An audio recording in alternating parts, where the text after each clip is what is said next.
project where basically our research is set.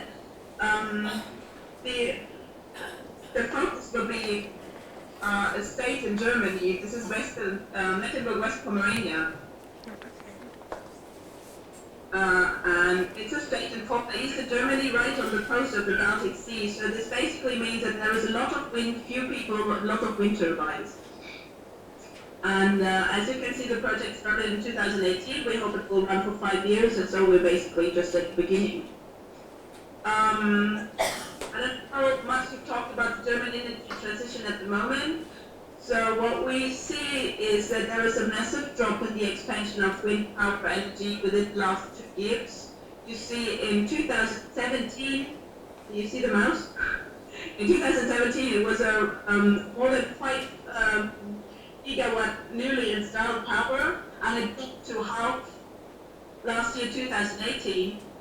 And it basically dropped to next to nothing, which is in numbers 86 wind turbines in the first half of this year. So you have this massive drop in the expansion of wind power, which has, of course, implications on the aims actually of the climate policies.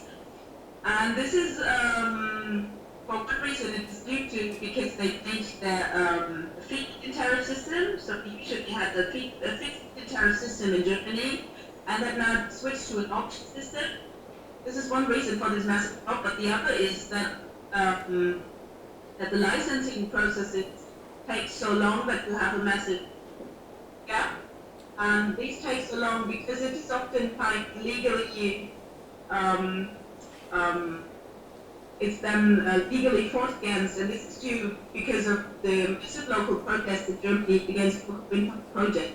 On the right-hand side, you see the green Germany, and all of these red dots are initiatives against local wind projects. It was set up by it is a German umbrella organization for initiatives against wind turbines, and they collected all these different initiatives. They set up this map that they said it would be around 1,000 initiatives German-wide that fight against wind power projects in their direct neighborhoods.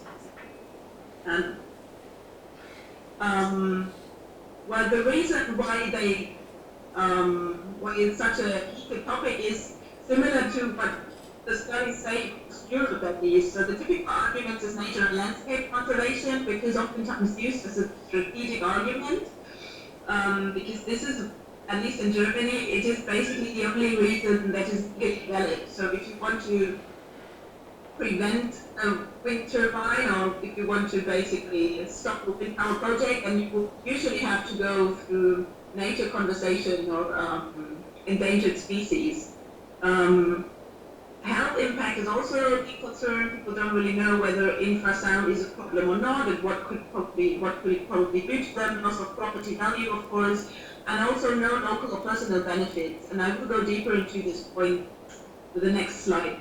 The underlying reasons, and others also have explored elsewhere, is that it is usually what's lying beneath the lack of trust in actors and institutions and the experienced injustice within these processes. So the case with financial participation and value creation in Germany is indeed probably a bit particular because it's different in other countries.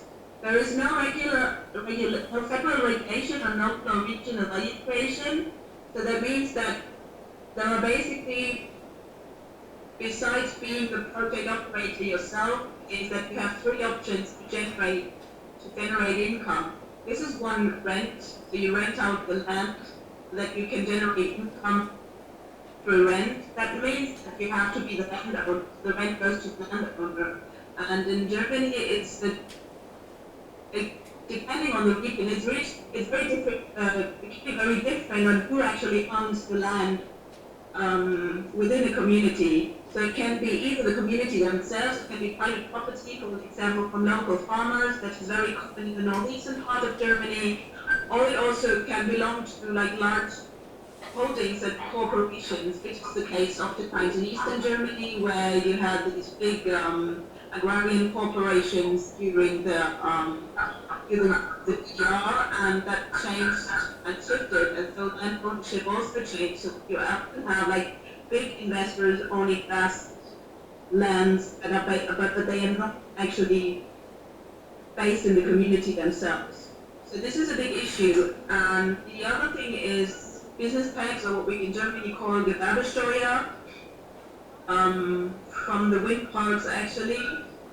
But some business tax is to be paid at the location of the head office. So that means that the site where the value actually is created by wind power is oftentimes very different to actually where the tax money goes to, because the offices are usually not set, they are usually not based somewhere between lands, the pay fields.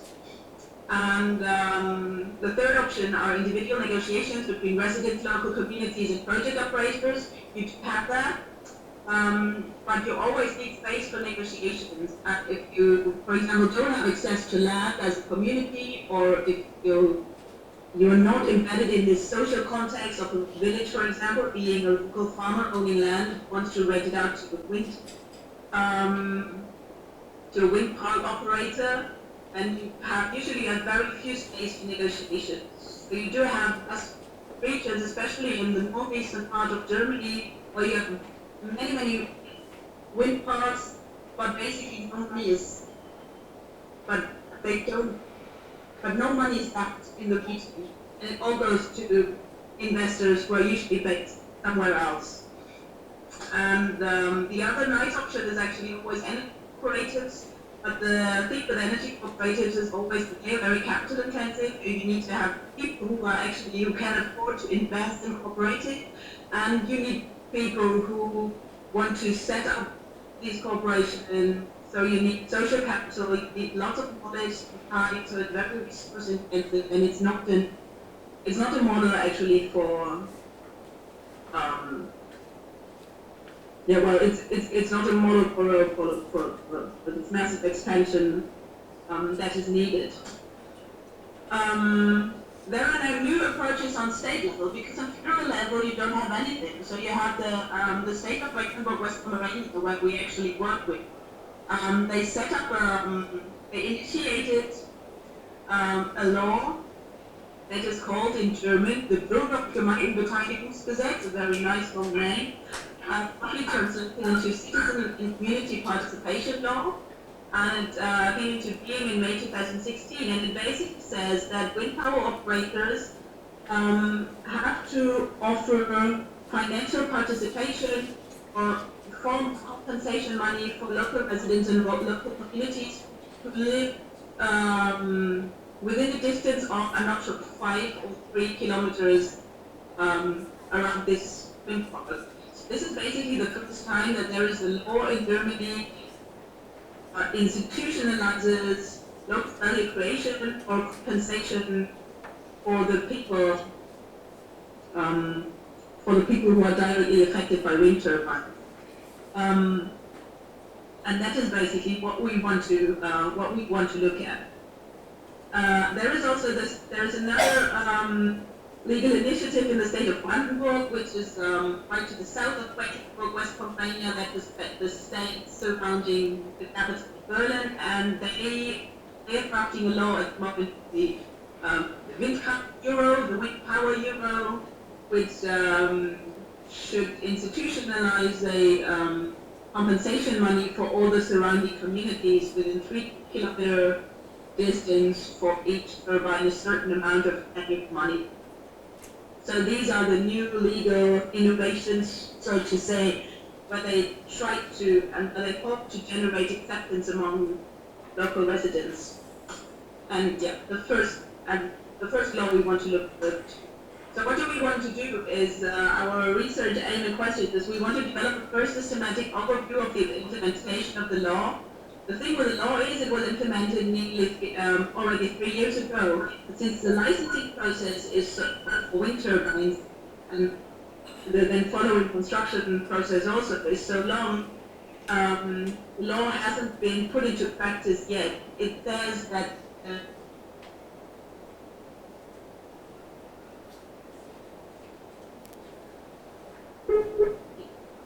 an offer 6 weeks before the wind park is in operation.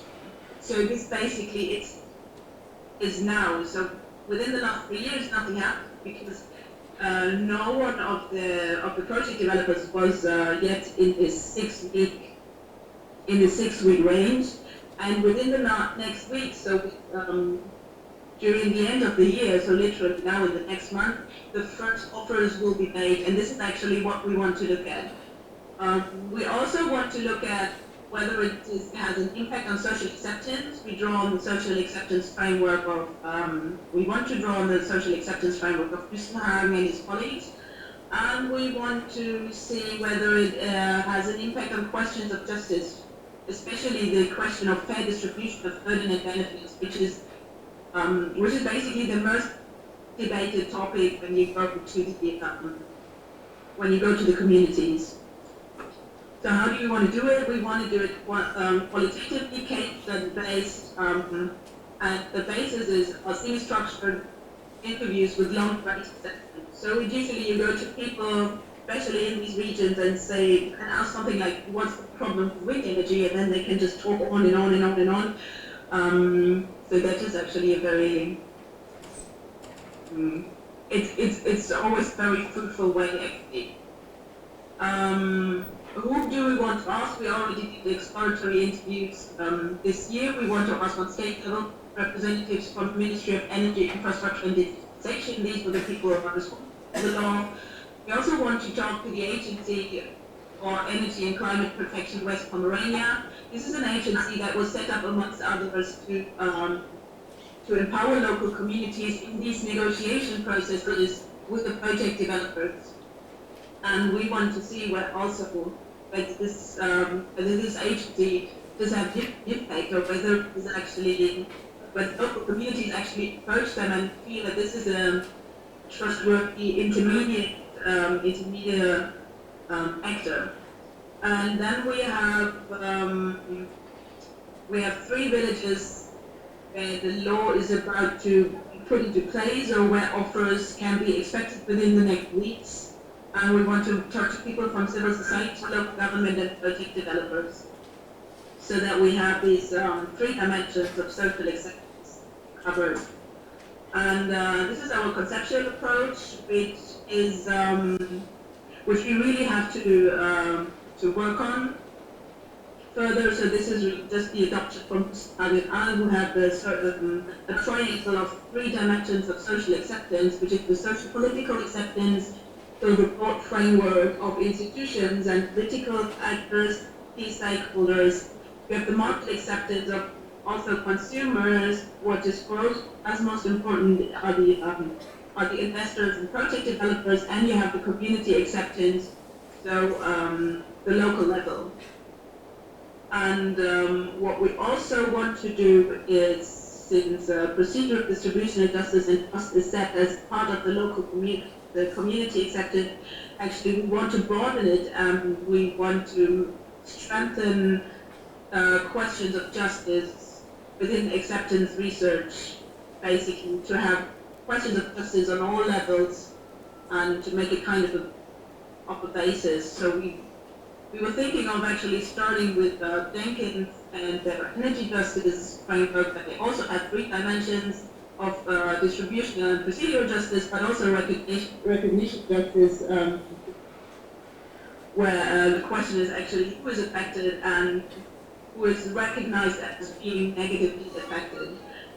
And this is the big conceptual work we have to do. This is basically, we were thinking about it, that could be a nice idea, but we haven't gone further than this yet. And that's basically it. So this is what we want to do then and do research on in the next couple of months. Thank you.